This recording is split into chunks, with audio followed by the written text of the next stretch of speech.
Hi everyone, and welcome to Teach Me Tuesday. My name is Dana and we're here in the Rotunda of the Ohio State House, and behind me is one of the really wonderful paintings that we have here in the State House's collection. It is Commodore Oliver Hazard Perry and Perry's victory in the Battle of Lake Erie. Now this scene that you see behind me we'll talk about once we get a little bit closer to it, but it features the Battle of Lake Erie, which was a part of the War of 1812. And one of the really wonderful things about this painting is that it was specifically commissioned by the Ohio General Assembly to be here in the Rotunda of the State House. The painting was completed in 1865 and it was painted by the artist William Powell. And William Powell, once he completed the painting, he wanted to show it off a little bit and try to gain a little more acclaim for himself because, as you can see, it's a really beautiful, incredible painting. So in order to do that, he actually took it on tour. And when he took it to Washington, D.C., Congress admired the painting so much that they commissioned him to do a second version that hangs in the U.S. Capitol building today. But we're really proud of the fact that we have the original version of this painting right here in the Ohio State House. So let's go ahead and get a little bit closer and take a good look at it. So standing here in the boat, we see Commodore Oliver Hazard Perry, who was in charge of the U.S. Navy during the Battle of Lake Erie. And this battle was between the United States and Great Britain. A lot of historians consider the War of 1812 to be sort of like part two of the American Revolution because we are once again fighting against Great Britain.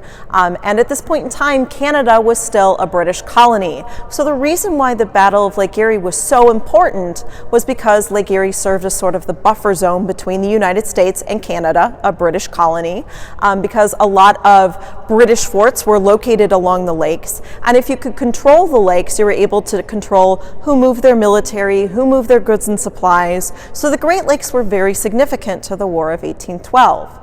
Now here in this rowboat, we see Commodore Perry standing there and pointing.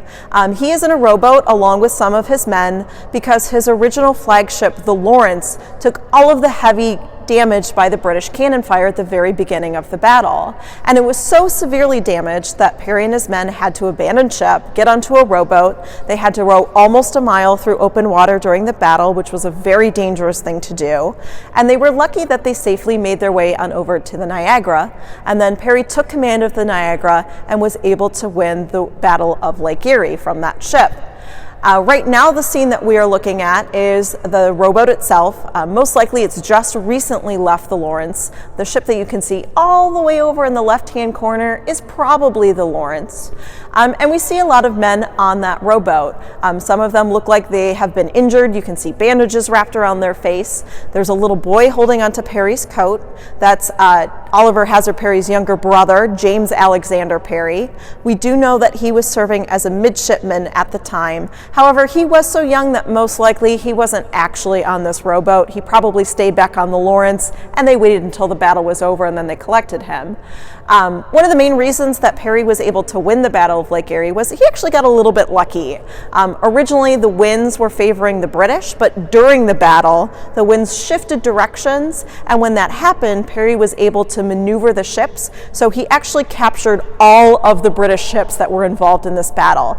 When the battle had ended, Perry addressed his commanding officer and let him know that we have met the enemy and they are ours. That's one of the really famous quotes that comes from the Battle of Lake Erie.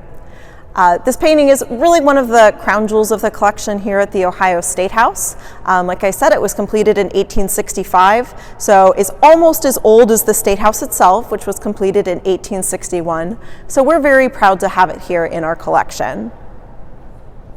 So I hope you enjoyed learning about Perry's victory in the Battle of Lake Erie. I definitely encourage you to come here to the Ohio State House and visit it if you're able to. It's such a big painting. It's a really wonderful thing to see in person. So thank you all so much, and hopefully we will see you next Tuesday. Have a good one.